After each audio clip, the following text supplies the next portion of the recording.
vehicle accident involving two vehicles, one black and one white passenger car.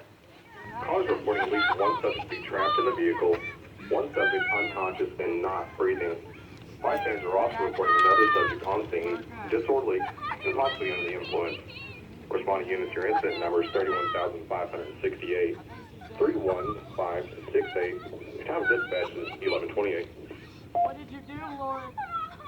What you just heard in the background was the dispatch call, whether it was from somebody that was involved in the wreck or whether it was from a passerby. Somebody called 911. They talked to dispatch just dispatched this accident. They dispatched fire, EMS, and police. 11:29.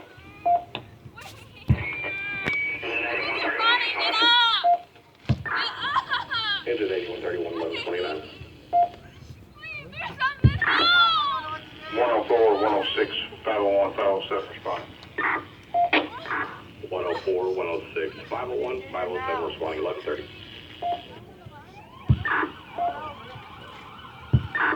You've got a couple people that ran up to the accident. They may have been bystanders, they may be family, they may be friends. A lot of times this is common when you've got a serious accident like this.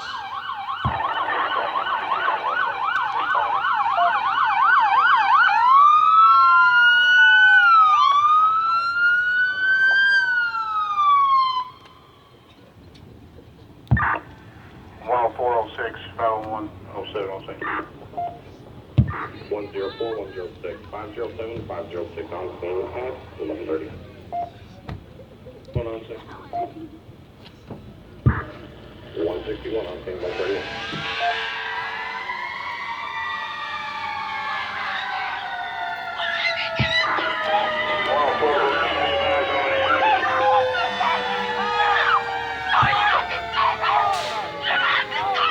As you can see, situations like this can get very hectic very fast.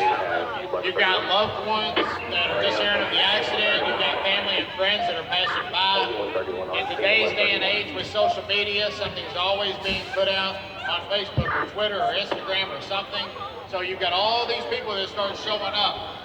Not only are the police officers and the fire department and the EMS trying to do their job, but they're also trying to hold people back that don't need to be in the scene.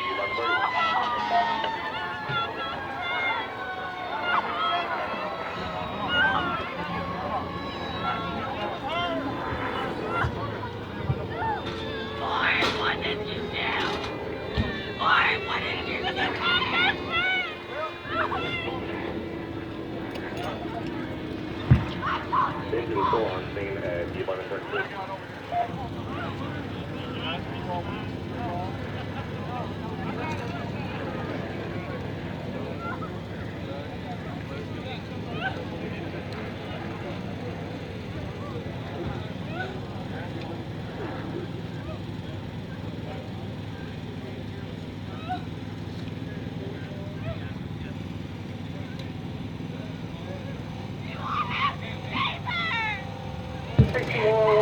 Radio. We're going to have one fatality. Go ahead and front corner. Radio's going to have one fatality, starting the corner at 11:33. What you see taking place on the black vehicle right now is the fire department used some cutting instruments. Obviously the vehicle is pretty mangled. They can't just open the door and pull the patient out. Obviously both patients are unconscious, so you've got a firefighter in the back seat stabilizing one of the patient's head so that it's not flopping around. They're also using this cutting instrument to try to get into the vehicle. Over here with this officer, right now he is interviewing that driver. She is suspected to be under the influence, so he is doing field sobriety test on her right now, which is something that we did outside during the road cone station. Medic 161, corner's been contacted.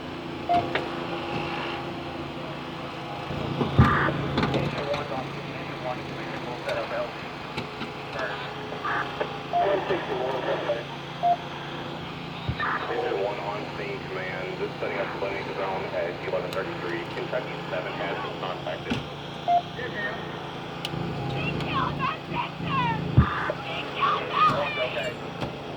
You're being locked up for operating motor vehicle under the influence of Engine 1 alcohol. ground contact 133.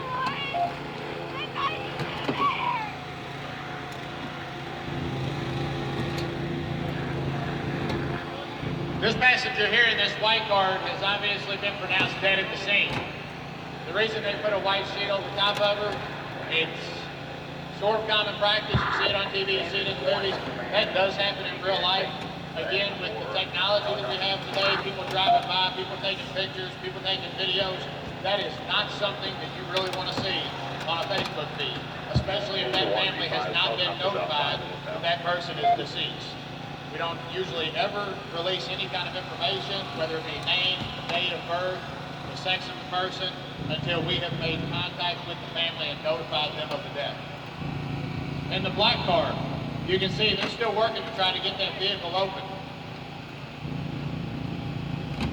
In the more rural parts of the county, we'll use step light or air Methodist. We'll use air transportation for emergency medical services quite a bit. The reason is because one of the major trauma centers around here is University of Louisville. That's 20 minutes away from here. If you're out on one of these county roads and there's an accident like this, it could be a lot quicker for us to call for an air unit, land them in a field, and then airlift them to University long before EMS could get there, treat the person, and then drive them to University. So that's the reason a lot of times we will call for an air unit if we're in some of the more rural parts of the county.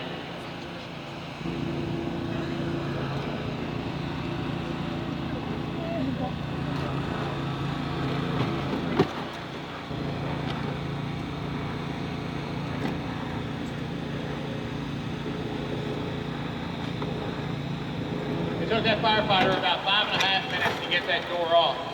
Now just imagine going and getting into your car and then shutting it, or opening the door so you can get out. It takes about 2 seconds. It took him about 5.5 minutes just so that he can try to get the patient out of the vehicle.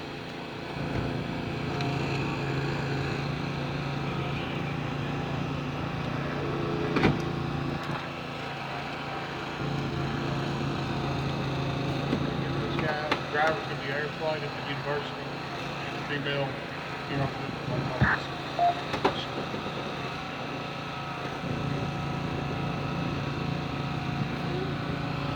this officer here was just giving the information to the coroner. Anytime somebody has passed away, somebody is deceased, the coroner automatically has to be notified.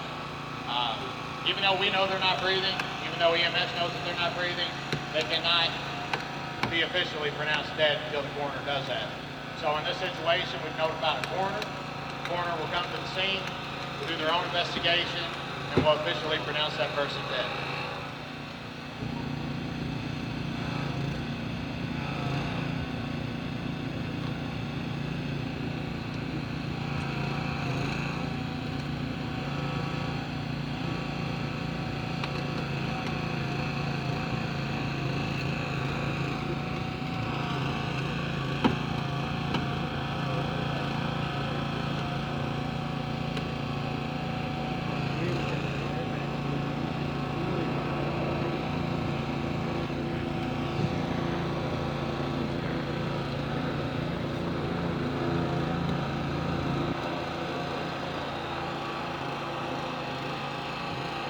What you see going on here is the officer, probably the lead officer on scene, is with the coroner, explaining to the coroner what happened, what information we have currently.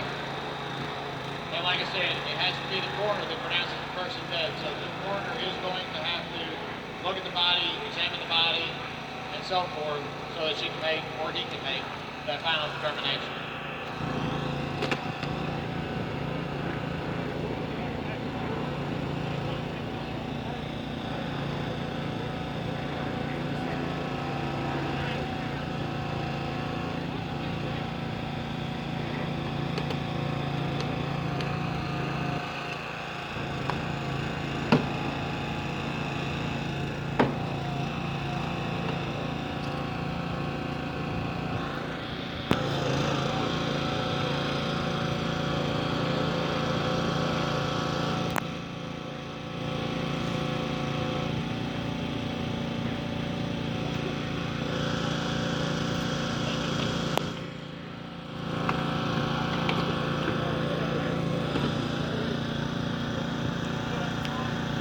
You can see over at the black car, Apparently, the fire department did not feel comfortable taking the passengers out through the door.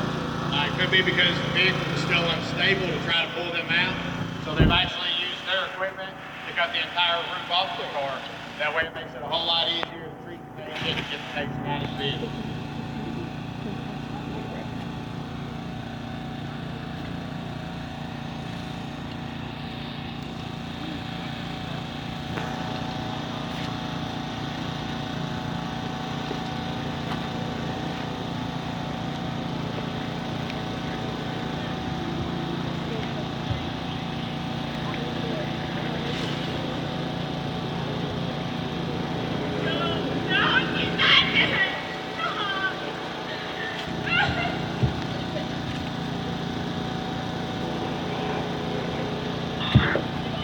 What happened back here in the back was the coroner has made the final determination that the patient is deceased. Typically, it is the coroner's job to notify the family.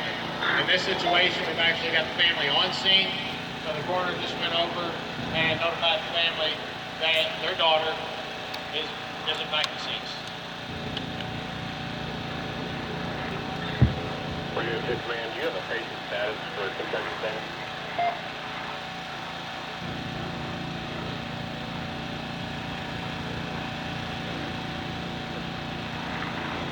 I've just been told by this officer in the green vest that he is now taking over the accident scene. The initial officer that was on scene is going to be taking the driver of the white vehicle to jail for driving under the influence.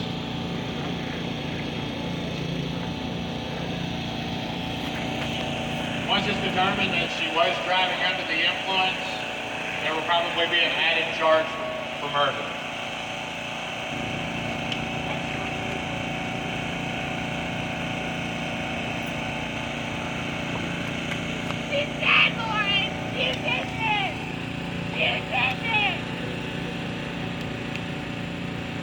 Obviously, you can hear in the back there's a lot of flared up emotion, which is obviously very, very acceptable in a situation like this.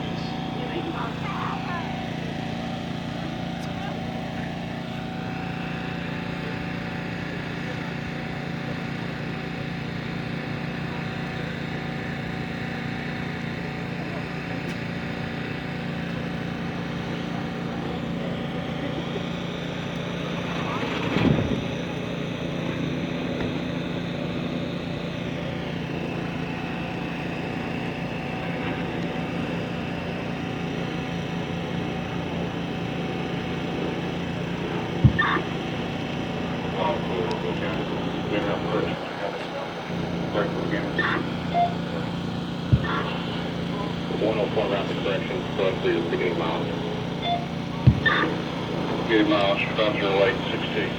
50860. 104 route to jail, 20 miles, 50862 at 42.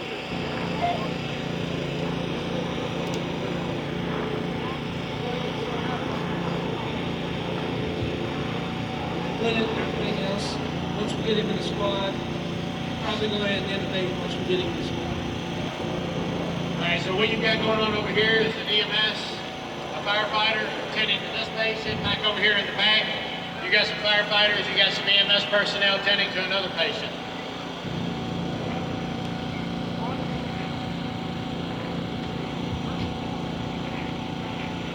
Unresponsive male. He's intubated now with breathing form, multiple extremity injuries. Alright, so what we got going on over here, we've got multiple injuries, probably some broken arms, broken legs. They've got him intubated, which means he's not breathing on his own. They're actually breathing for him. He's still alive, but he's not in very good shape.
we've got one patient loaded up in an ambulance.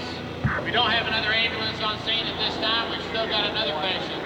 Again, like I said, they had already called for a helicopter to transport one of the patients, probably the more severe patient. Okay? The ambulance, obviously it takes a little bit longer to get that person to the hospital by rope. Helicopter can get there a lot faster. So chances are the less severe patient would probably go by ambulance, the more severe patient would probably go by air. This is not part of the script, but the helicopter is getting ready to land, so if anybody wants to get their video cameras ready, now would be the time.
A 17-year-old male, restrained driver, ETOH off board, has been extricated, unresponsive to painful stimuli, pupils unequal, multiple extremity fractures.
All right, what's going on behind me? This is Air Methods. They just landed, just got information. This crew actually came out of Gordon, Indiana. It's a three-man crew. You've got a pilot, you've got a nurse, and you've got a paramedic. They can do everything that an ambulance can do. They can actually do a few more things that an ambulance can do. They've got 4 types of medications that they can administer to a patient. If somebody's